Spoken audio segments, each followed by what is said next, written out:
Alhamdulillah, alhamdulillahilladzi hadana subul salam wa arsyadana ila dinil Islam. Asyhadu an la ilaha illallah dzul jalali wal ikram wa asyhadu anna Muhammadan abduhu wa rasuluh sayyidul anbiya wa khairul anam. Allahumma shalli wa sallim ala sayyidina wa habibina wa maulana Muhammad wa ala alihi wa sahbihi ila yaumiddin. Hadratul muhtaramin, para rawuh, para undangan, para kiai, para sepuh, ini sepuluh yang Allah hormati. Kita sering membaca surah Al-Fatihah, yang salah satunya di ayat yang kelima kita membaca Iyyaka na'budu wa iyyaka nasta'in. Dan kita sudah sangat paham maknanya. Hanya kepadamu ya Allah kami beribadah, dan hanya kepadamu ya Allah kami memohon pertolongan. Kata-kata Iyyaka na'budu ada takdim atau pendahulukan Iyyaka na'budu, tidak disebutkan na'buduka. Demikian pula wa iyyaka nasta'in, kita tidak mengatakan wa nasta'inu bika, karena ada taksis, ada penekanan, pengkhususan di situ. Hanya kepada Allah saja kita beribadah, dan hanya kepada Allah saja kita memohon pertolongan. Demikian pula Iyyaka na'budu didahulukan karena sebagai kewajiban kita sebagai hamba pada Allah, wajib untuk beribadah. Sedangkan wa iyyaka nasta'in diakhirkan karena itu adalah hak kita sebagai hamba, minta mohon isti'anah, minta pertolongan kepada Allah Subhanahu wa ta'ala. Dan sama sekalian, rahimakumullah, dua hal ini bisa terekspresikan dalam sebuah proses pernikahan. Nikah adalah salah satu bentuk ibadah kita kepada Allah Subhanahu wa ta'ala. Nikah adalah perintah dari Allah dan Rasulnya. Ayat yang sering kita baca di surat Al-Rum 21 dan juga sekian banyak hadis yang memberitakan tentang masalah pernikahan itu adalah merupakan ibadah, dan bahkan para ulama menyebut ibadah yang terpanjang. Kalau sholat hanya butuh waktu beberapa menit saja. Kalau kita melakukan ibadah ritual lainnya hanya waktunya terbatas. Kalau kita haji yang reguler 40 hari.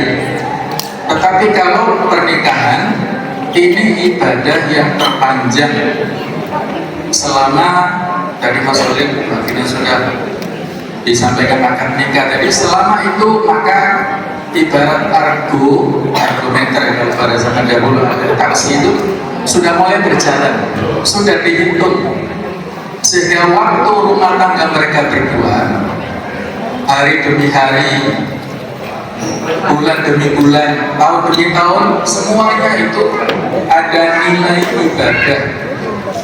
Maka dituntut masing-masing. Yang pertama kalau ibadah itu adalah mengikhlaskan niat lillahi ta'ala. Sehingga disinilah kita menekankan pernikahan untuk lillahi ta'ala saja. Sehingga masing-masing dalam ibadah ini asasnya yang perlu untuk ditekankan adalah takwa. Wa tazawwadu fa inna khairaz zadi taqwa. Ketakwaan adalah sebagai pondasi, sebagai pilarnya. Ada juga hadis yang disebutkan Rasulullah, man tazawwada faqad istakmala dinuhu. Faqad istakmala nisfuddin fal yattaqilla fi nisfil baqi. Barang siapa yang menikah maka separuh agamanya sempurna, maka hendaklah dia bertakwa kepada Allah dalam separuh yang berikutnya. Ini semuanya bisa kita dapatkan dalam proses pernikahan, merupakan ibadah. Di situ ada nuansa saling nasihat menasihati, ada muasyarah bil ma'ruf dan lain-lain. Kemudian dalam pernikahan, kalau kita kembali ke Fatihah ayat yang ke-5 tadi, wa iyyaka nasta'in. Dalam pernikahan insya Allah masing-masing ini akan mendapat ma'unah, mendapat pertolongan dari Allah Ta'ala. Ada hadis Nabi yang disebutkan bahasanya salah satu hakun ada 3 golongan yang mendapat pertolongan dari Allah Subhanahu wa Ta'ala. Yang pertama, al-mujahidu fi sabilillah, orang yang berjuang berjihad fi sabilillah. Kalau kita di Indonesia belum memungkinkan dalam bentuk jihad bil kitab, saudara-saudara kita di Palestina yang memungkinkan saat ini jihad dengan bil anfus, dengan jiwanya dalam bentuk fisik nyata. Kalau jihad dalam bentuk lainnya bisa, tapi kalau jihad secara asli adalah dengan fisik, itu belum memungkinkan kita lakukan. Yang kedua, kata bulan itu ada budak yang ingin membebaskan dirinya dengan mengangsur harga kepada majikannya, itu juga tidak memungkinkan. Sudah tidak ada lagi perbudakan di sekitar kita.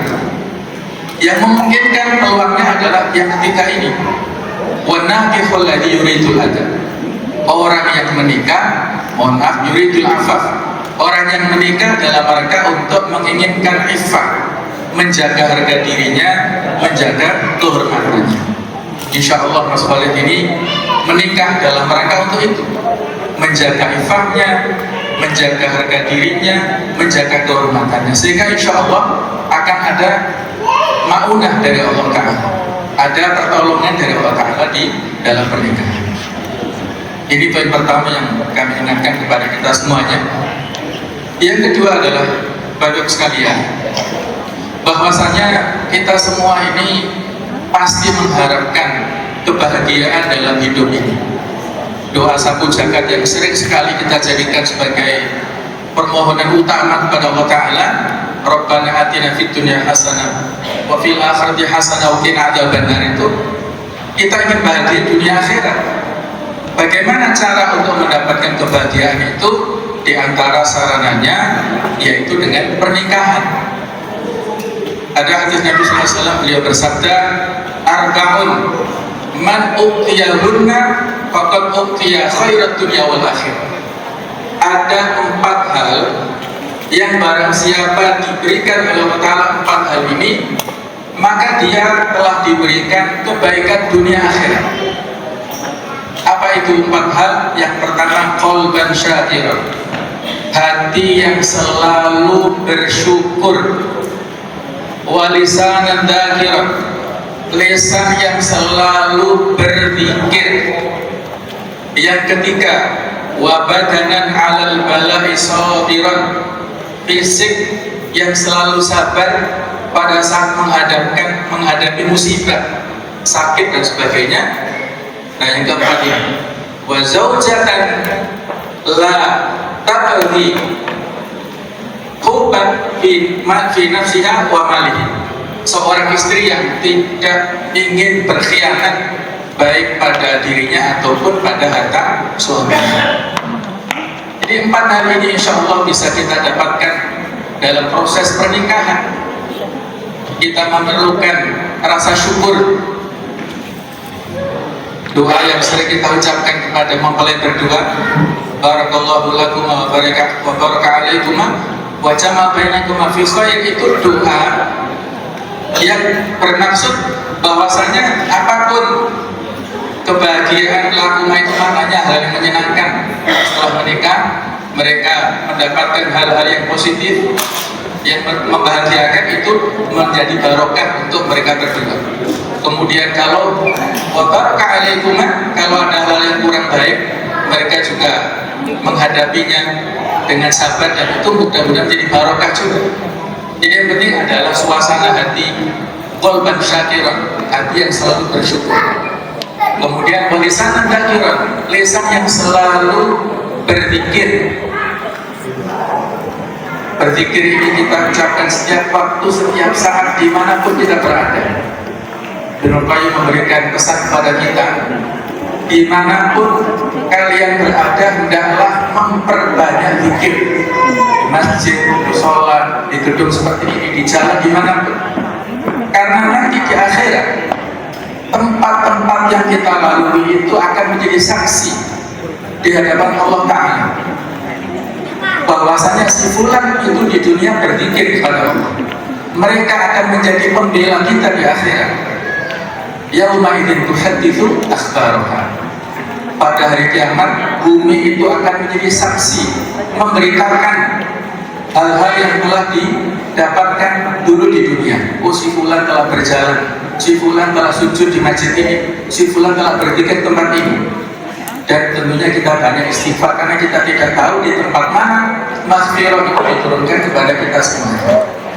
Jadi lisannya zakir, kemudian badannya alal ba'ili sabirun, fisik yang selalu bersabar pada saat kita mendapatkan musibah apapun. Itu mudah-mudahan bisa menghapuskan dosa-dosa kita dan menjadikan kita itu lebih meningkat keimanannya. Dan yang keempat adalah pasangan, seorang istri. Dunia mata, wa khairu mata'ya al-mar'atu sholihah. Dunia itu adalah kesenangan, dan sebaik-baik kesenangan adalah al-mar'ah sholihah, istri yang sholihah, yang selalu menjaga amanah, menjaga harga dirinya, kehormatannya, dan menjaga harta suaminya.